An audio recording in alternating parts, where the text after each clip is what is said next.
si Teacher Becca, ang inyong guro sa Filipino 2. Ngayon, sisimulan natin ang ating klase sa panalangin.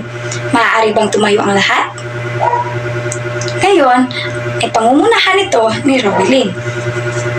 Sa ngalan ng Ama, ng Anak, ng Espiritu Santo. Amen. Ngayon, bago kayo umupo, ay tingnan niyo muna ang ilalim ng inyong makaupuan kung may mga basura ba. At kung meron, ay kunin niyo ito at ilagay niyo sa tamang basurahan. Tapos na ba ang lahat? Magaling! Ngayon, bago ko ipapakilala ang ating tatalakayin ngayong araw na ito, ay may papakita muna akong mga larawan. Naiintindihan? Magaling! Ngayon, ito ang unang larawan. Ano ang larawang ito? Tama! Ito ay isang batang babae. Ano naman ang pangalawang larawang ito? Tama! Ito ay isang lapis. May mga lapis ba kayo? Magaling! Dapat tayong lahat ay may lapis dahil tayo ay mga estudyante. Hindi pwedeng papasok tayo na wala lapis. Tama! Ngayon, ano naman ang pangatlong larawang ito? Tama! Ito ay isang aso. May mga aso ba kayo? Ano ang pangalan ng aso niyo, Jufel? Si Blackie. Napakagandang pangalan ng aso nila, Jofel. Ngayon, ano naman ang larawang ito? Tama, ito ay isang simbahan. Nagsisimba ba kayo kada linggo? Napakagaling. Dapat magsimba talaga tayo, no? Para pagpalain tayo ng Diyos. Ngayon, ano naman ang punong larawang ito? Tama, ito ay isang kaarawan. May handa ba kayo? Pag-kaarawan nyo? Ano ang inyong mga handa? Jufel, cake, well, spaghetti, Hazel, lechon. Sana all may lechon sa birthday o sa kaarawan.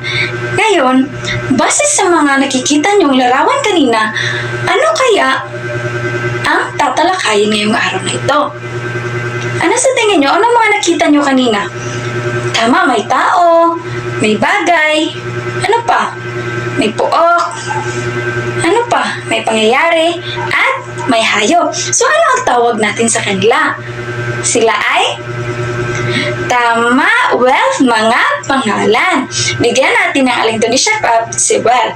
Ganito. 1, 2, 3. 1, 2, 3. Magaling, magaling, magaling. Nakuha niyo ba?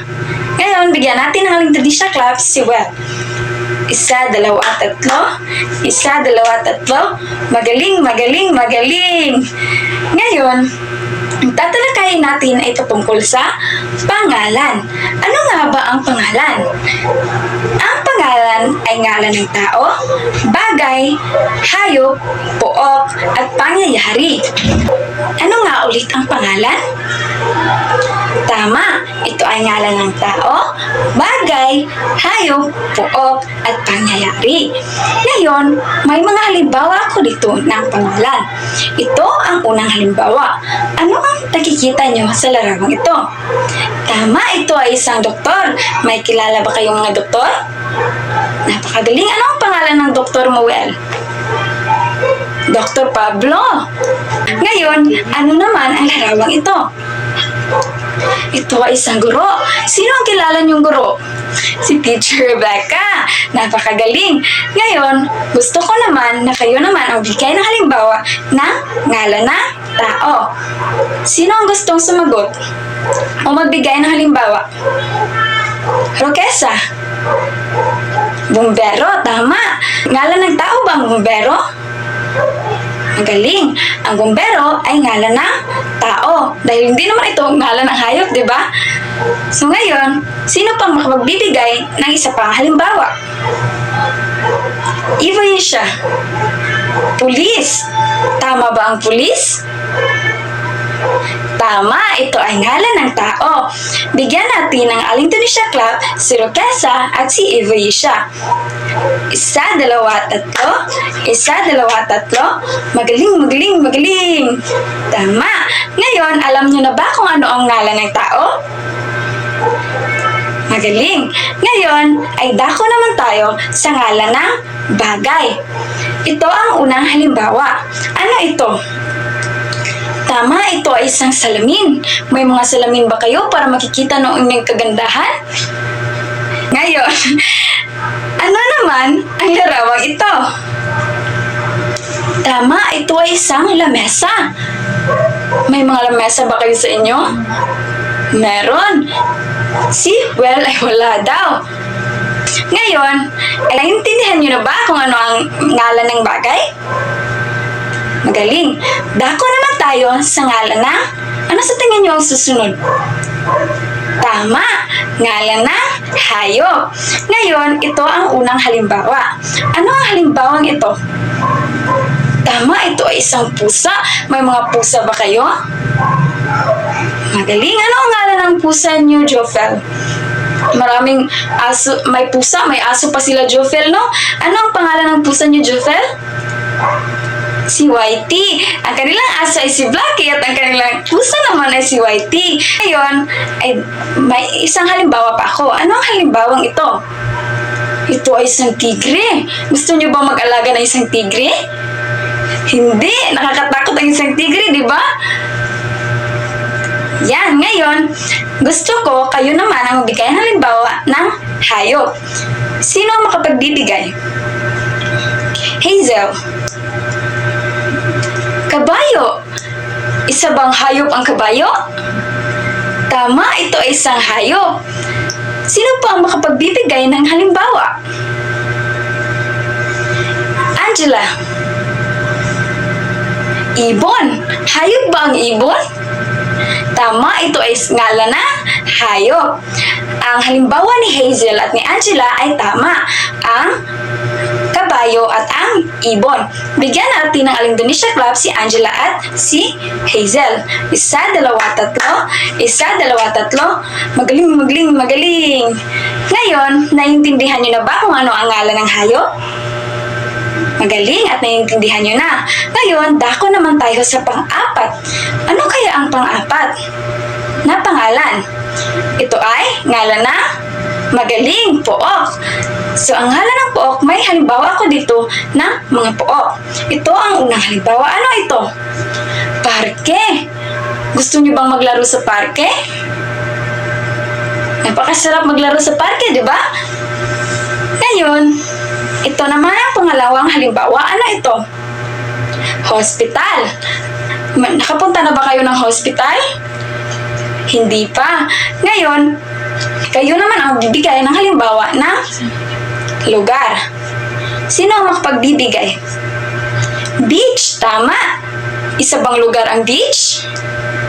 Magaling. Magaling na magaling si Hana. Ngayon, bigyan natin ng Aling-Donisha Club si Hana. Isa, dalawa, tatlo. Isa, dalawa, tatlo. Magaling, magaling, magaling. Ayan, naintindihan niyo ba kung ano ang ngalan ng lugar? Napakagaling. Ngayon, ay punta naman tayo sa panghuling pangalan. Ano kaya ito? Ano pa ang hindi natin nabanggit? Nabanggit na ba natin ang tao? Tama. Ano naman yung hayop? Nabanggit na ba natin? Nabanggit na. Ang bagay, nabanggit na ba natin? Nabanggit na rin. At ang ngalan ng ano pa? Ano pa hindi natin nabanggit? Tama, ang mga pangyayari. Sino ang makapagbibigay ng pangyayari? Bago kayo magbigay, ako muna ang magbibigay ng halimbawa. So, ano ang unang halimbawang ito? New Year o bagong taon. Tama. Ito ay halimbawa na isang pangyayari. May mga handa ba kayong prutas kada New Year? Napakagaling, mga bilog na prutas ang hinahanda nyo. Ngayon, ito naman ang pangalawang halimbawa. Ano kaya ang halimbawang ito? Pasko, tama. Ngayon, kayo naman ang magbibigay ng isa pang halimbawa ng pangyayari. Maria. Tama. Wedding o kasal. Ang kasal ba ay isang halimbawa ng pangyayari? Tama, napakagaling ng ninyong lahat. Ngayon, papalakpakan natin ang ating mga sarili dahil napakagaling natin ngayong araw na ito. Bigyan natin ang ating mga sarili ng 5 palakpak. 1, 2, 3, 4, 5. Napakagaling ng ating mga estudyante. Ngayon, naiintindihan nyo na ba kung ano ang pangalan? Magaling. Ano nga yung pangalan? Tao, bagay, hayop, lugar, at pangyayari. Magaling. Ngayon, naintindihan nyo na talaga.